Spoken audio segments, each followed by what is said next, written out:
Si ce livre est résumé comme un autre, il devient un mauvais livre. Parce que la plupart des gens s'en servent comme d'une excuse. Ils l'écoutent, ils se chauffent, ils se sentent durs, puis ils retournent à leur vie molle, intacte. David Goggins ne raconte pas une histoire pour te motiver. Il te tend un miroir pour t'humilier, pas pour te détruire, pour te réveiller. Le vrai sujet, ce n'est pas devenir un monstre. Le vrai sujet, c'est arrêter de négocier avec toi-même. Arrêter de te raconter que tu manques de temps, que tu es fatigué, que tu t'y mets demain, que tu n'es pas comme ça. Ce livre pose une vérité brutale. Ton problème n'est pas ta vie. Ton problème, c'est ton niveau d'exigence. Et si tu es honnête 2 minutes, tu le sais. Tu sais exactement ce que tu dois faire. Tu ne le fais juste pas. Aujourd'hui, on ne va pas résumer sa vie. On va prendre ce qui est utile. 3 outils mentaux, simples, applicables, et surtout, impossible à tricher. Si tu joues le jeu, tu sors de cette vidéo avec une action précise. Si tu ne joues pas le jeu, tu auras juste consommé un contenu de plus. Et à la fin, je vais te donner un test qui ne ment pas. Un test qui te dira si tu es en train de changer ou si tu es juste en train de te raconter une belle histoire. La majorité ne veut pas devenir meilleure, elle veut juste se sentir meilleure. Reste jusqu'au bout, parce que le test final va te mettre face à toi-même, sans échappatoire. Le premier truc que Goggins te met dans la tête, c'est le miroir. Pas un concept, un miroir réel. Un endroit où tu te regardes et où tu arrêtes de te mentir. Parce que le mensonge numéro 1, c'est je fais de mon mieux. Non, tu fais ce que tu acceptes. Ce n'est pas pareil. Le miroir, c'est une démarche. Tu écris noir sur blanc ce qui ne va pas. Pas je dois être plus discipliné. Non, du concret. Exemple, je me couche trop tard. Je scrolle. Je repousse ce dossier. Je mange n'importe comment. Je laisse traîner une tâche depuis 3 semaines. Je dis oui à tout. Je n'assume pas mes priorités. Ensuite, tu coupes les excuses. Pas j'ai des enfants. Pas j'ai beaucoup de boulot. Pas c'est une période. On s'en fiche. Ce sont des faits de vie. La question, c'est qu'est-ce que je fais avec ça? Et là, tu passes au niveau supérieur. Tu définis un standard. Pas un objectif flou. Un standard. Une règle. Un standard, c'est à partir de maintenant, c'est comme ça. Pas je vais essayer. Le miroir, c'est violent parce qu'il retire la victimisation. Et c'est libérateur parce qu'il te rend le pouvoir. Tant que tu restes dans l'explication, tu restes faible. Dès que tu bascules dans la responsabilité, tu redeviens dangereux. La responsabilité totale, c'est le début de la liberté. Deuxième idée, ton cerveau te freine bien avant tes limites réelles. Goggins appelle ça la règle des 40%. Quand ton esprit te dit stop, tu n'es souvent qu'à une fraction de ce que tu peux vraiment faire. Ce n'est pas un délire de warrior. C'est juste une observation. Ton système veut te protéger. Ton cerveau veut t'économiser. Il veut éviter l'inconnu. Il veut éviter la douleur. Il y a un gouverneur interne, un frein automatique. Il te fait croire que tu es au bout, alors que tu es juste au début de l'inconfort. Et là, attention, ça ne veut pas dire te détruire. Ça veut dire apprendre à distinguer 2 signaux. Signal 1, danger réel. Signal 2, inconfort. La plupart des gens confondent les deux. Ils appellent danger une simple résistance. Ils appellent fatigue un manque d'habitude. Ils appellent pas le bon moment une peur. La règle des 40% dans la vraie vie, ça ressemble à ça. Tu as prévu 30 minutes de focus. À 12 minutes, ton cerveau te dit c'est bon et tu négocies. Tu as prévu une séance courte. À la première difficulté, tu baisses l'intensité. Tu as prévu d'appeler quelqu'un. Tu repousses parce que ce n'est pas le bon timing. La méthode, elle est simple. Tu mets un cran de plus, pas 10, un cran. Tu ne cherches pas l'héroïsme, tu cherches la preuve. La preuve que tu décides. Tu veux devenir fort? Arrête de croire tes premières pensées de faiblesse. Ton esprit crie stop bien avant que ton corps et ta vie soient vraiment à bout. Troisième outil, le cookie jar. L'idée est simple. Quand tu es au fond, tu as besoin d'un carburant immédiat. Pas d'une citation Instagram, d'une preuve. Le cookie jar, c'est ton stock de preuves personnelles. Tes victoires, même petites. Tes moments où tu as tenu, où tu as encaissé, où tu as fait ce que tu devais faire. Pourquoi c'est puissant? Parce que la faiblesse, c'est souvent une amnésie. Tu oublies qui tu es quand c'est dur. Tu oublies que tu as déjà traversé pire.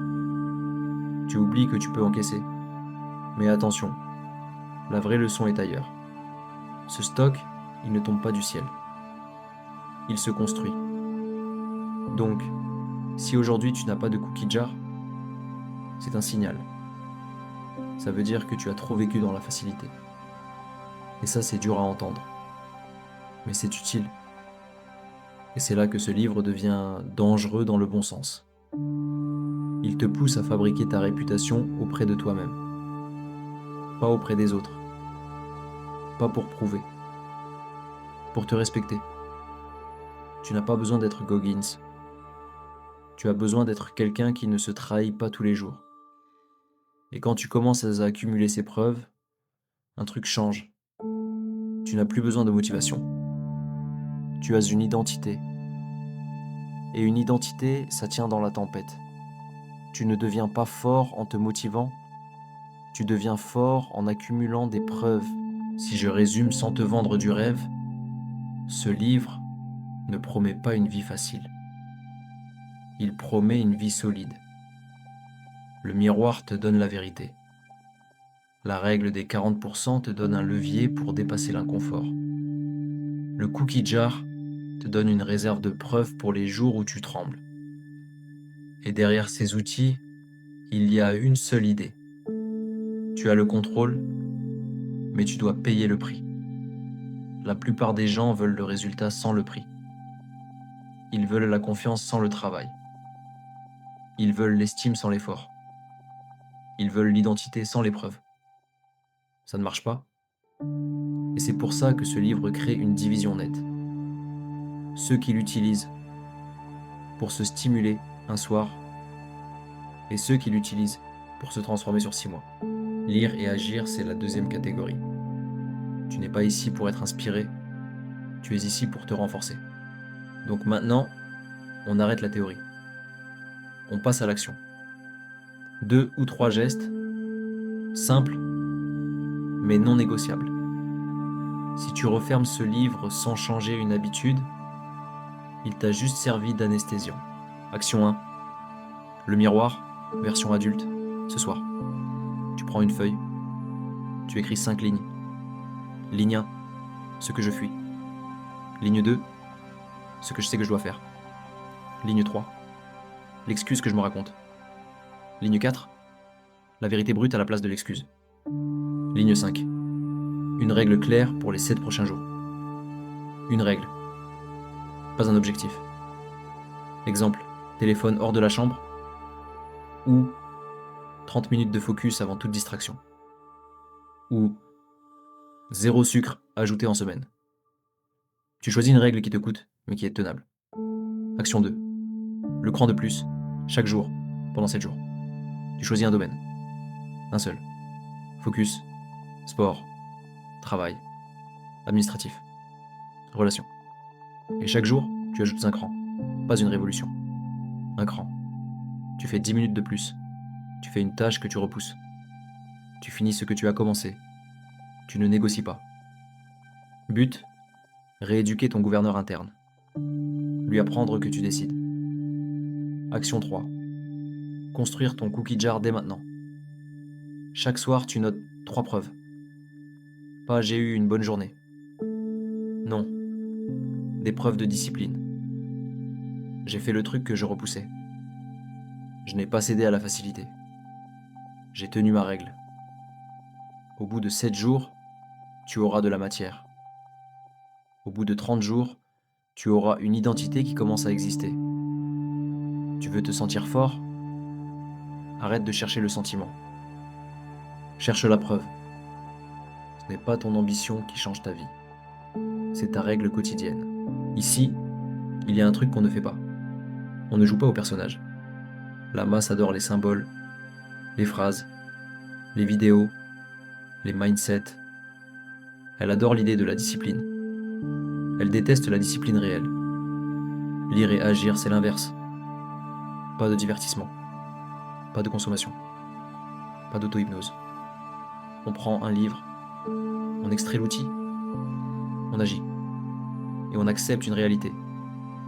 Se renforcer, c'est souvent en silence. C'est souvent seul. C'est souvent ingrat. Tu ne vas pas recevoir d'applaudissements pour avoir tenu ta règle. Tu ne vas pas être félicité pour avoir fait ce que tu devais faire. C'est justement ça le tri. Et si tu es encore là, c'est que tu cherches autre chose que le confort. Tu cherches le respect de toi-même. La meute, ce n'est pas un groupe de gens motivés. C'est un groupe de gens qui arrêtent de se trahir. Tu veux te distinguer? Deviens fiable. D'abord pour toi. La différence ne se voit pas dans ce que tu sais. Elle se voit dans ce que tu fais quand personne ne regarde. Voilà le test promis. Il est simple. Il ne ment jamais. Dans les 24 heures, fais une seule action visible. Une action qui prouve que tu as écouté. Pas je vais réfléchir.